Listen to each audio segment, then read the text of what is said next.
Maganda rin mga bossing, sa naghahanap po dyan ng friendly budget na crossover, baka makursunodahan nyo ito mga bossing. 2007 na Honda CR-V, napaka-pogi mga boss, napakakinis mga bossing ha. Kagandahan dito, R17 ang gulong, tapos Series 2023, Series 2025 ang tires. May signal light sa kanyang side mirror, may chrome line sa kanyang window panel, naka-aftermarket na leather ang mga upuan yan mga boss. Yan o, naka-preserve pa yung kanyang corduroy na mismong tela. Mileage natin dito 108 km ang mga bossing, lamig ng aircon. Oh, all disc brake pala to mga bossing ha. Then sa likod, meron siyang armrest. Okay. Ito yung kanyang likuran mga bossing. May 2-eye sensor mga boss. Oh, 100% na hindi binha mga bossing. Price natin dito only 330,000. Kasama na dyan yung transfer of ownership mga bossing. May roof rail, lalagyan mo lang siya ng roof rack mga boss, tsaka top load. Yan mga bossing. Sa mga nagkaka-interest, so pwede nyo nang pwede na kayo tumawag sa ating contact number na nasa screen after nyo mapanood ang review natin ito mga bossing ha. Yan. Okay. So sa mga nagkaka-interest, eto na, front area muna tayo. So pasalamat muna tayo sa lahat ng sumusuporta sa atin mga bossing ha. Yan. So masan man kayo lupalop ng mundo nanonood.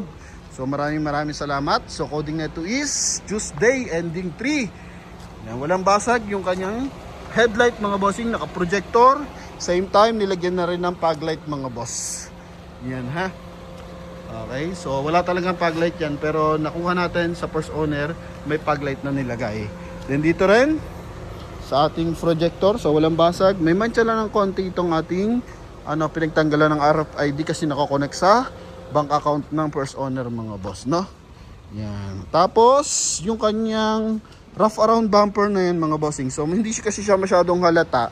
Unlike nung blue na binenta natin, tsaka kulay white, kitang-kita. Ito mga boss, no? Yan, kasi para sila ng kulay. Ito nga lang is glossy, then ito naman scratch free. So ito, bagong pintura, paikot yan mga bossing. Kasi nga, may mga tika-konting gas-gas mga bossing. So, sinama na natin yan sa paretouch. Kasi pinaretouch natin yung front bumper, tsaka rear bumper mga bossing. So, para mas kumisig at maging presentable, so yan, pinasama na natin mga bossing, no? Then, ito yung ating gulong mga bossing. R17 ang mags, naka 5 stud. Then, Apollo tires, Series 2023 to mga bossing na R17. Yan ha. Then sa likuran, ito. May balahibo pa to mga boss. Oh. Yan, may balahibo pa yan mga bossing. Ito yung 2025 mga bossing ha. Okay. Then, mga concern lang natin dito, ito lang mga boss. Yan. Tapos ito, mga maliit na mga scratches mga bossing. Yan, kalimitan mga tinatamaan ng kuko. Or minsan may dalang susi. Yan, ganun lang mga boss. May signal light, chrome line na maayos mga bossing sa window panel.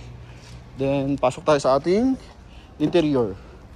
Door panel mga boss, goods na goods. So, maayos pa yung nylon niya. Maayos ang hand grip. Ito, nilagyan din siya ng speaker dito sa side mga bossing. Chrome line, ang door opener. Naka-power adjust yung ating side mirror mga bossing ha. Baba lang natin sa konti yung window. Ito yung power adjust niyan. Yan. Tapos sa kabilang side, yun mga boss oh. Yan. Okay. Then, busina. Okay, goods na goods mga bossing. Dalawa available natin susi mga boss ha. Then, naka 1 din audio system, CD type. Then, pwede rin siyang AM at saka FM. Tapos may auxiliary. Nandito yung connection ng ating auxiliary. Tsaka 12 volts mga boss ha. Yan. Sana makita. Yun oh. Then, dito naman lagyan ng mga small accessories. Sa baba, may saksakan din dito. May 12 volts socket din dito mga bossing. Yan, mga boss. Okay. Tapos dito, kulay gray. Then, dito naman yung ating glove box mga boss. Yan. Alright. Aha. Tapos, kabilang side ng pintuan natin, maayos yung armrest, chrome, tsaka yung ating hand grip mga bossing. Sa taas naman, kulay gray yung ating ceiling, maayos yung mga hand grip. Tapos sun visor with mirror mga boss. Magkabilaan mga bossing. Yan, mayroon yan. Tapos ating center mirror, natural lang, gumagana pa yung ating reverse parking sensor. Ayun, gumagana pa siya mga boss, no? So, naglagay sila ng aftermarket na reverse parking sensor mga boss. So dito nilagay sa center mirror para pag umatras, nade-detect nila kung tatama na yung likurang bahagi ng ating unit mga boss. Yan ha. Sa ating upuan, so hindi makikita pero preserve na preserve to mga boss. Mamaya papakita ko sa likod, may konting nakalabas doon.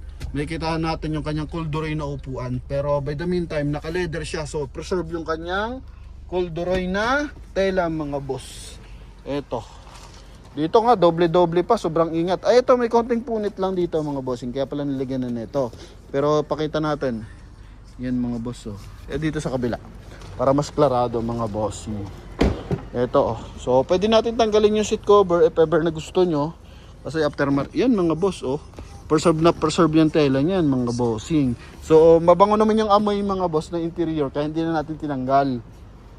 Kasi most likely, tinatanggal talaga natin lalo na pag maalimuong yung loob mga boss, lalo kapag tela. Pero ito naman kasi ano naman to, leather.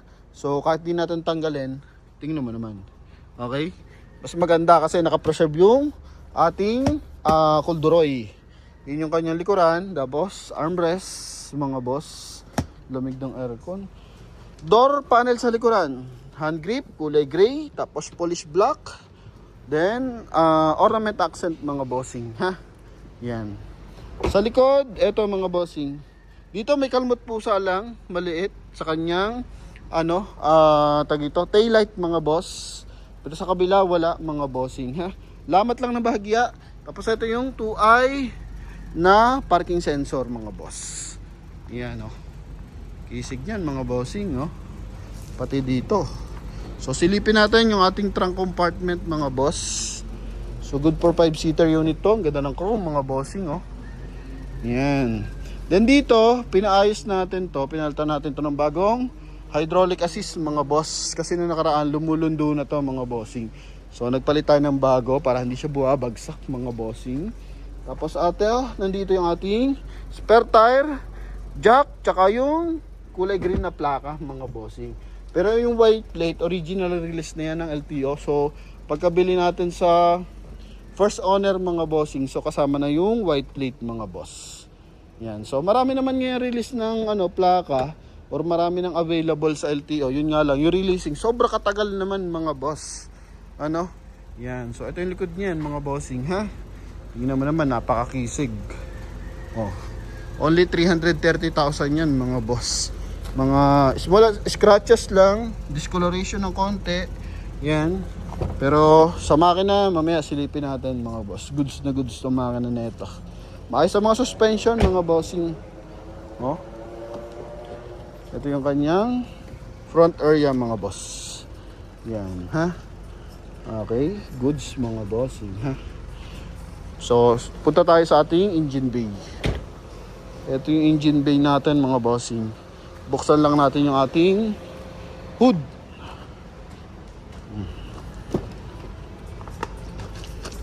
Pedal ng mga natin mga boss oh. Sa ating foot brake. Yan, tapos pedal ng brake, tapos accelerator, sobrang kakapal pa niyan mga boss. Then ating door opener. Yan, ha. Ito yung ating engine bay. Yan mga boss. Walang leak yan mga bossing ha. Tuyong-tuyo. Pati ibabaw hanggang ilalim mga bossing. Yun yung unang chinecheck natin pag binibili natin yung unit mga boss. Pag may mga tagas yan sa ibabaw, so pinapapalitan natin ng valve cover. So ito naman, so far so good. So to mga boss, walang mga tagas. Then, kita mo yung kanyang engine support mga boss. Yan ha, yung may kulay black na yan mga bossing. Bago po yan. Okay, so tulad din ng CRB na blue tsaka nung white, alam ko bago rin yun mga boss. Pero yung blue sigurado bago yun mga boss, no? Yung white naman pala, wala naman pa siyang vibration. So mararamdaman mo kasi yan pag nilagay mo sa drive, tapos nakapreno ka, so mararamdaman mo yung vibration kapag naka handbrake mga boss. Okay, yan. So eto mga bossing, battery natin is Motolite Enduro mga boss. So sa mga nakaka-interest dito, eto mga bossing, 2.0 ang makina mga boss, ha. Oh. Walang UP yung mga panel, walang basag. Okay, goods na goods to mga bossing, ha? Yan. So sa mga nagkaka-interest mga bossing, tawag na sa ating contact number na nasa screen. Connected po yun ng Viber and WhatsApp mga boss. So yun lamang mga boss. And muli, maraming salamat sa mga sa atin, sumusuporta. Mapa YouTube and Facebook mga bossing. Yan, lumabas na yung kanyang nakita din naman natin sa likod to, yung kanyang plaka mga boss. So maganda lang kasi mga bossing pag nakalagay from out PH mga bossing. So yun lang mga boss. Thank you very much and bye bye. Yan.